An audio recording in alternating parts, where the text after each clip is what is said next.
क्या आप IIT JEE medical 11th या 12th की प्रिपरेशन कर रहे हैं और आपको एक बेस्ट कोचिंग इंस्टीट्यूट की तलाश है? तो अब आपके साथ होगा चंद्रयान, जहां है NITS फैकल्टीज, साथ ही up to 100% scholarship. Chandrayaan, Lankeshwar complex, Akashvani Chowk, Adityapur.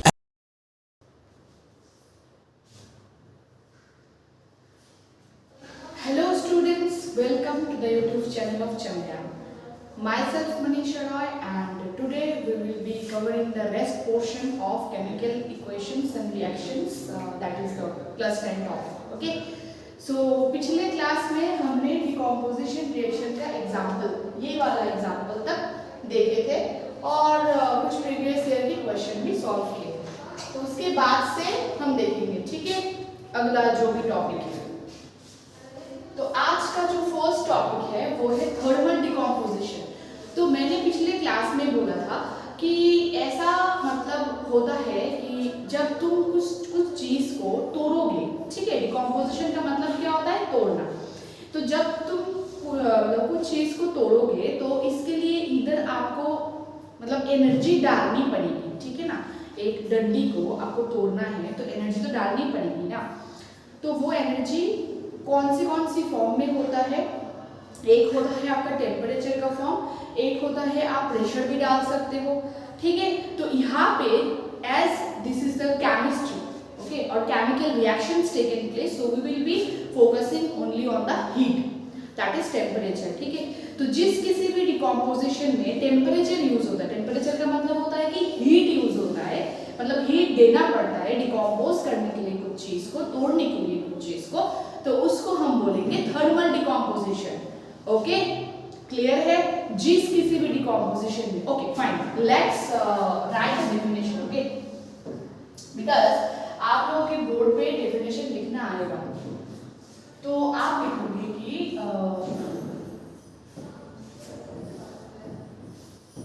The decomposition reaction in which heat is required, ठीक है। जो मतलब जिस किसी भी डिकम्पोजिशन रिएक्शन में हीट देना पड़ता है डिकम्पोज करने के लिए, वही डिकम्पोजिशन रिएक्शन को हम बोलेंगे थर्मल डिकम्पोजिशन। सो एग्जांपल क्या है? ये क्या है? लेड नाइट्रेट है, PbNO3O2। लेड नाइट्रेट क्या है? एक कंपाउंड है, इसको हमको तोड़ना है, ठीक है, मतलब ब्रेक करना है। तो हीट देने से लेड नाइट्रेट से क्या हो जाता है हमारा? ये क्या है? लेड ऑक्साइड, फिर NO2 नाइट्रोजन डाइऑक्साइड, और क्या होता है? ऑक्सीजन। अब ये जो रिएक्शन है ये आप लोगों का बहुत पॉपुलर रिएक्शन है, ठीक है। क्यों बहुत पॉपुलर रिएक्शन है? क्योंकि यहाँ पे ना कलर चेंज होता है। तो आपको बोला जाएगा कि ऐसा डिकम्पोजिशन रिएक्शन का एग्जांपल या फिर केमिकल रिएक्शन लिखो जहाँ पे एक कलरलेस गैस इवॉल्व होता है, ठीक है। और आपको बोल सकते हैं जहाँ पे एक ब्राउन कलर का गैस इवॉल्व होता है। तो यहाँ पे आपको पता तो होना चाहिए कि कौन सा ब्राउन कलर का गैस है, कौन सा आपका कलरलेस गैस है, ठीक है। तो यहाँ पे ये जो हमारा NO2 है ये कौन सा कलर का होता है? ब्राउन कलर का, ठीक है। और ये जो हमारा O2 है ये होता है आपका कलरलेस, ठीक है, समझ आया? तो इस रिएक्शन में इंपॉर्टेंट रिएक्शन क्यों कंसिडर किया जाता है? क्योंकि प्रीवियस हम जब नेक्स्ट प्रोसेस करने के बाद जब हम देखेंगे प्रीवियस ईयर की क्वेश्चन, तब हम वहां पे ऐसा वाला क्वेश्चन बहुत बार आ चुका है कि लेड नाइट्रेट से, या फिर आपको पूरा ये जो एक्टिविटी है हम मतलब देखेंगे, एक्टिविटी दिया जाएगा कि इस प्रोसेस में एक ब्राउन कलर का गैस इवॉल्व होता है और एक ऐसा मतलब उस गैस का नाम क्या है? तो ब्राउन कलर का जो गैस होगा वो होगा नाइट्रोजन डाइऑक्साइड। और आपको बोलेंगे एक ऐसा गैस इवॉल्व होता है जो कैंडल को और ब्राइट तरीके से जलाता है, मतलब जला हुआ कैंडल को और ब्राइट तरीके से जलाता है। तो वो कौन सा गैस है? Colourless oxygen gas. क्योंकि ये जो हमारा ऑक्सीजन गैस है इसका और एक प्रॉपर्टी क्या है? ब्राइटली burn the candle, ठीक है। मतलब जला हुआ कैंडल को आप ऑक्सीजन गैस इवॉल्व हो रहा है ऐसा कोई टेस्ट ट्यूब के पास लाओगे तो वो जला हुआ कैंडल और ब्राइट तरीके से जलेगा, ठीक है। ये आइडेंटिफिकेशन ऑफ ऑक्सीजन गैस, ठीक है। आपको अगर पूछा जाए कि ऑक्सीजन गैस जो इवॉल्व हो रहा है how will you identify that, तो this question will be solve by this way, okay. सो ये क्या हो जाएगा हमारा, ये हो जाएगा identification of O2 gas, okay. Identification of O2 gas में क्या आएगा, ब्राइटली बर्न द कैंडल, मतलब जो कैंडल एक टेस्ट ट्यूब के टेस्ट ट्यूब से आपका क्या बोलते हैं इसको, ऑक्सीजन गैस निकल रहा है, तो उसी टेस्ट ट्यूब के पास अगर आप जला हुआ कैंडल लाओगे या फिर बर्निंग कैंडल लाओगे तो वो कैंडल और ब्राइट तरीके से जलेगा, ठीक है। समझ आ गया बात, लिख लेना पॉज करके, ठीक है, याद नहीं रहेगा।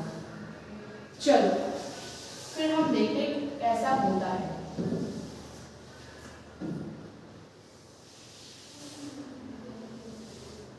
देखो अच्छे से इस वाले वीडियो को पीछे जो चल रहा है फोकस करो।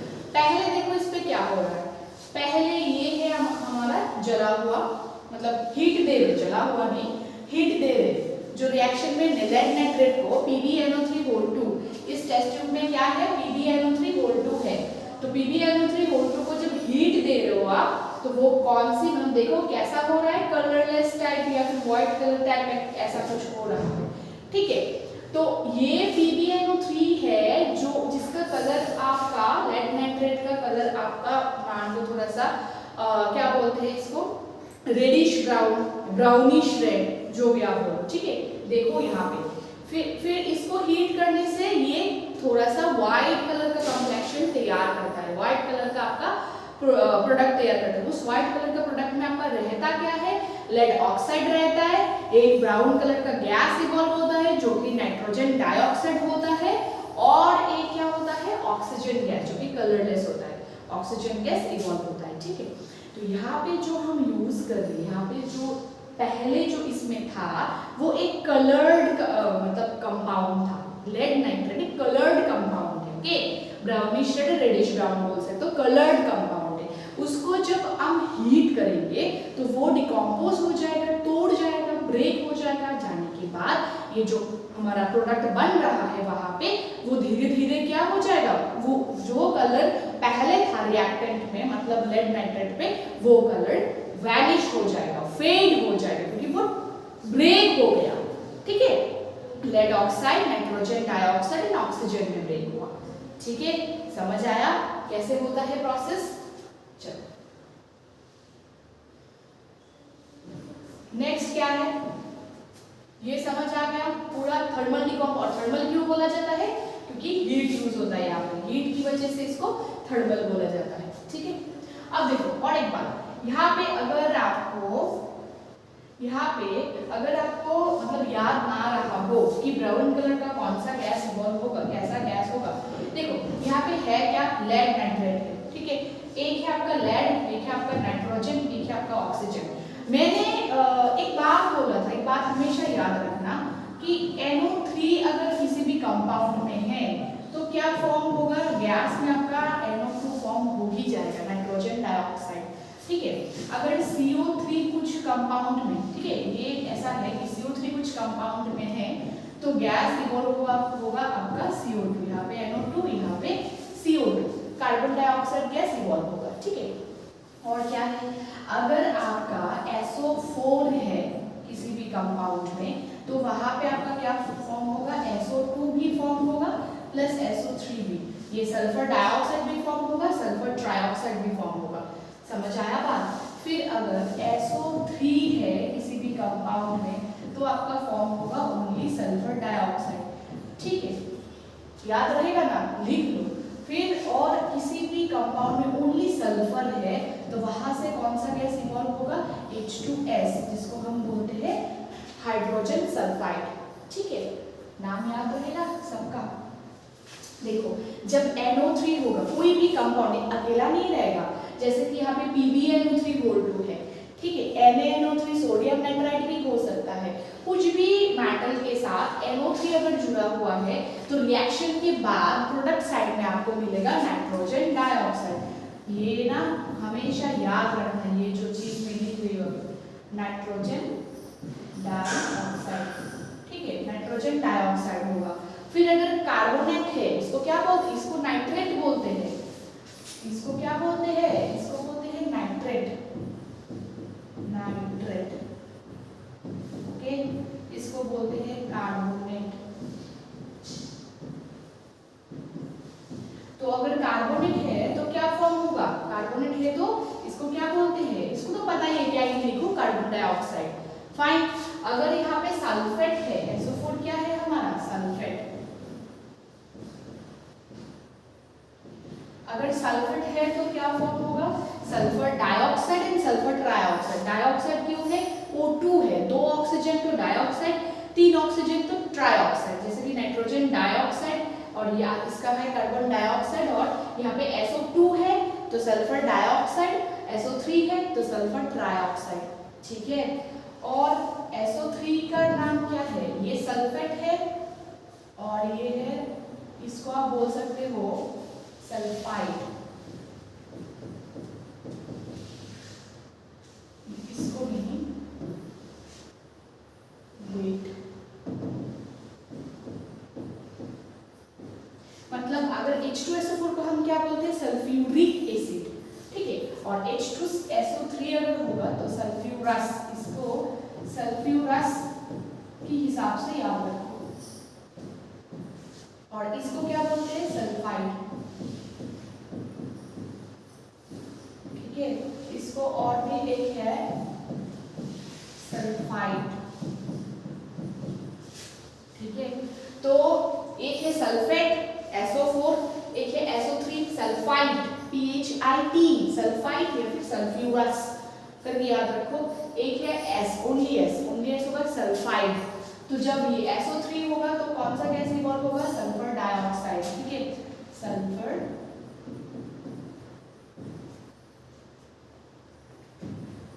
डाइऑक्साइड, ठीक है। और ये क्या है, अगर सल्फाइड होगा तो हाइड्रोजन सल्फाइड गैस इवॉल्व होगा, ठीक है, H2S hydrogen sulphide gas evolve होगा। ये जो पूरा टेबल है अच्छे से याद रखो। अगर नाइट्रेट है तो नाइट्रोजन डाइऑक्साइड, कार्बोनेट है तो कार्बन डाइऑक्साइड, सल्फेट है तो sulphur dioxide plus sulphur trioxide. इसका नाम याद रहेगा ना, सल्फर ट्राइऑक्साइड, ठीक है, सल्फर ट्राइऑक्साइड। फिर अगर सल्फ्यूरस है और सल्फाइड है तो sulphur dioxide, sulphide IDE sulphide है तो हाइड्रोजन सल्फाइड। याद रहेगा अच्छे से, कोई भी कंपाउंड के साथ अगर ये जुड़ा है तो आपका प्रोडक्ट में क्या बनेगा, ये सारा गैस बनेगा। जैसे कि यहाँ पे लेड नाइट्रेट है तो लेड नाइट्रेट से नाइट्रोजन डाइऑक्साइड आया, समझ आ गया ना, और उस नाइट्रोजन डाइऑक्साइड का कलर क्या होगा, ब्राउन। चलो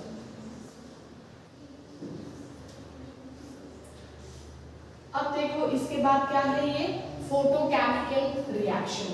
अब नाम से क्या पता चलता है, नाम से क्या पता चलता है, पहले ये बताओ, फोटोकेमिकल रिएक्शन। फोटो क्या, कहां से आया, फोटो का मतलब होता है सनलाइट या फिर लाइट भी बोल सकते हो, ठीक है। फोटो केमिकल तो वहां पे मतलब केमिकल रिएक्शन होगा, ठीक है। मतलब क्या है कि सनलाइट की हेल्प से अगर कोई केमिकल रिएक्शन हो रहा है तो उसको हम बोलेंगे फोटोकेमिकल रिएक्शन, ठीक है। क्या है, the chemical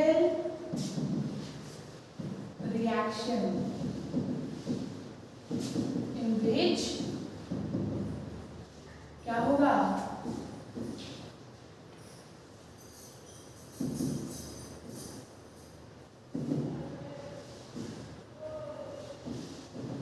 sunlight is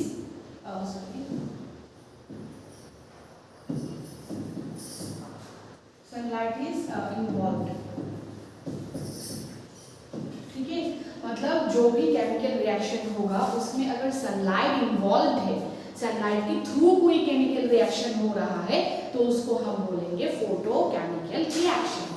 photo आया कहाँ से? लाइट से। कौन सा लाइट? ऐसे इलेक्ट्रिक लाइट तो नहीं होगा, तो सनलाइट। तो सनलाइट की मतलब हेल्प से कोई रिएक्शन हो रहा है, केमिकल रिएक्शन, तो उसको हम बोलेंगे फोटोकेमिकल रिएक्शन। अब देखो यहाँ पे क्या है, ये आपके बुक में भी है सिल्वर क्लोराइड, ठीक है। सिल्वर क्लोराइड पाउडर को silver chloride and silver bromide shows the same property, ठीक है। सिल्वर क्लोराइड का क्या फॉर्मूला है? सिल्वर AgCl और सिल्वर ब्रोमाइड का AgBr, ठीक है। ये सिल्वर क्लोराइड या सिल्वर ब्रोमाइड, इस यहाँ पे जो फोटो है इसको फोकस करो, ठीक है। सिल्वर क्लोराइड या सिल्वर ब्रोमाइड को, ये क्या है? China dish. चाइना डिश का मतलब होता है कि कोई भी एक कंटेनर जो लैब में यूज होता है, केमिकल लैब में यूज होता है, जिसमें आप मतलब ऐसे प्लेट की तरह है, ठीक है। चाइना डिश मतलब आप समझो कि प्लेट है, प्लेट। तो चाइना डिश इसलिए बोलते हैं क्योंकि इसको केमिकल लैबोरेटरी में यूज किया जाता है, ठीक है। तो अलग अलग नाम होता है केमिस्ट्री में, हमको पता है ना, उसी हिसाब से चाइना डिश बोलते हैं। और ये क्या है? Silver chloride powder. ये क्या है? AgCl, silver chloride powder. उसको हम सनलाइट, मतलब ये क्या है? विंडो है, विंडो से हमारा क्या आ रहा है? सनलाइट आ रहा है, तो इसमें एक्सपोज कर दिया। एक्सपोज का मतलब क्या है? इसमें क्या किया हम? एक्सपोज। इसमें ब्लैक कलर में, मतलब ब्लैक कलर से लिखेंगे तो दिखोगे नहीं, तो किससे लिखना है? इससे, एक्सपोज, ठीक है। सनलाइट में एक्सपोज कर दिया, तो कौन सा मतलब कैसे? ये क्या रिएक्शन होता है? क्या होता है इसमें?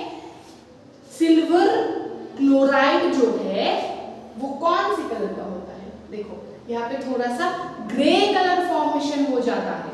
Silver chloride, white to grey, white to grey, ठीक है। मतलब क्या है कि सिल्वर क्लोराइड को, ठीक है, सनलाइट में अगर आप रख रहे हो, मतलब सनलाइट की जगह पे आप इसको एक्सपोज कर रहे हो, तो क्या फॉर्म होगा? Ag+Cl2। ये भी एक डिकम्पोजिशन रिएक्शन है। देखो AgCl एक कंपाउंड है, उसमें से हम क्या कर रहे हैं? इसको तोड़ के Ag+Cl2 बना रहे हैं, ठीक है। बैलेंस करने के लिए कितना डालना पड़ेगा? यहाँ पे 2 और यहाँ पे 2, हो गया बैलेंस। तो ये भी एक क्या बोलते हैं? डिकम्पोजिशन रिएक्शन, लेकिन कौन सी तरीका का? Photochemical decomposition. लिखा है फोटोकेमिकल रिएक्शन, उसको हम क्या बोलते हैं? फोटोकेमिकल डिकम्पोजिशन भी बोल सकते हैं, क्योंकि डिकम्पोजिशन हो रहा है, तोड़ रहा है, ब्रेक हो रहा है AgCl2 में। अब कैसे पता चलेगा कि यहाँ पे सनलाइट की थ्रू रिएक्शन हो रहा है? मतलब अगर आप एक प्लेट पे सिल्वर क्लोराइड पाउडर अगर रखोगे, तो वो तो आपको ऐसे अलग, सिल्वर अलग हो गया और क्लोरीन अलग हो गया, तो नहीं होगा। तो आपको कैसे दिखने में पता चलेगा? इसका जो कलर होगा, इसका कलर होता है हमारा व्हाइट, और इसका जो कलर होता है वो ग्रे कलर हो जाता है। इस ग्रे कलर से, कलर चेंज से हम बोल सकते हैं कि ये यहाँ पे सनलाइट में एक्सपोज करने के थ्रू ही ये हुआ है, ठीक है। तो ये कौन सा रिएक्शन है? फोटोकेमिकल रिएक्शन, और एल्स आप इसको बोल सकते हो क्या? Photochemical decomposition. फोटोकेमिकल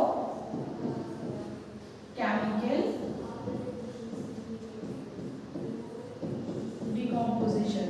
अब डिकम्पोजिशन क्यों बोला जाएगा? क्योंकि एक ही प्रोडक्ट तोड़ के दो हमारा एक ही रिएक्टेंट तोड़ के दो हमारा प्रोडक्ट बन रहा है, ठीक है। मतलब एक कंपाउंड ब्रेक होके दो कंपाउंड बन रहा है, दो मतलब चीजें, एक तो मॉलिक्यूल है और एक एलिमेंट है, ठीक है। तो दो बन रहा है हमारा प्रोडक्ट, और उसमें क्या है? सनलाइट यूज हुआ है, तो इसलिए फोटोकेमिकल डिकम्पोजिशन। डिकम्पोजिशन इसीलिए क्योंकि ब्रेक हो रहा है, फोटो इसीलिए क्योंकि सनलाइट के थ्रू हो रहा है। और ये हमको कैसे पता चलेगा? जो व्हाइट कलर का सिल्वर क्लोराइड है वो ग्रे कलर हो जाएगा। सेम हमने एक बात लिखे थे यहाँ पे AgBr, इसको आप ये भी रिएक्शन बोल जाएगा, मतलब डिटो सेम प्रॉपर्टी शो करता है हमारा AgBr। कैसे 2AgBr,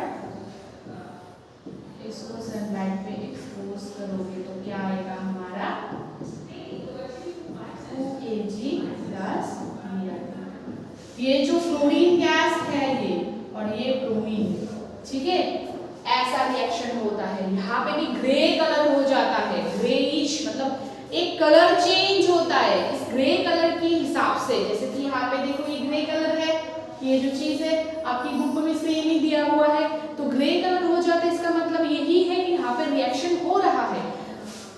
पहले दिन जो हम क्लास किए थे उसमें क्या बोला था मैंने कि ये जो रिएक्शन हो रहा है वो कैसे पता चलेगा? एक होगा इवोल्यूशन ऑफ गैस, दूसरा होगा कलर चेंज अगर होता है तो, तीसरा होता है स्टेट चेंज होता है तो, है ना। यहाँ पे मतलब स्टेट भी चेंज हुआ है। सिल्वर क्लोराइड, सिल्वर ब्रोमाइड क्या है? ये पाउडर है, सॉलिड है। ये क्या बन रहा है? एक सिल्वर सॉलिड है और यहाँ पे क्लोरीन गैस, यहाँ पे ब्रोमीन गैस। तो गैस गैसीय स्टेट है तो स्टेट चेंज हो रहा है, कलर चेंज हो रहा है, तो उस हिसाब से हम बोलेंगे यहाँ पे रिएक्शन हो रहा है। किसकी मदद से? सनलाइट की मदद से। और इसको क्या बोला जाएगा? फोटोकेमिकल डिकम्पोजिशन या फिर फोटोकेमिकल रिएक्शन। डिकम्पोजिशन हम इसलिए, देखो क्वेश्चन ये आ सकता है फोटोकेमिकल रिएक्शन को क्यों हम फोटोकेमिकल डिकम्पोजिशन बोलेंगे, क्यों हम यहाँ पे फोटो लगा रहे हैं, कैसे पता चलेगा कि रिएक्शन हो रहा है? तो सारे मैं ऑलरेडी डिस्कस कर चुकी हूँ। जो कलर चेंज होता है ग्रे, व्हाइट टू ग्रे, उसमें से पता चलता रिएक्शन हो रहा है। एक ही रिएक्टेंट तोड़ के दो प्रोडक्ट बन रहा है, मतलब डिकम्पोज हो रहा है, तोड़ रहा है, ब्रेक हो रहा है, तो इसलिए डिकम्पोजिशन किसकी मदद से हो रहा है? सनलाइट की मदद से हो रहा है, तो इसलिए फोटो। ठीक है, समझ आ गया ना पूरा?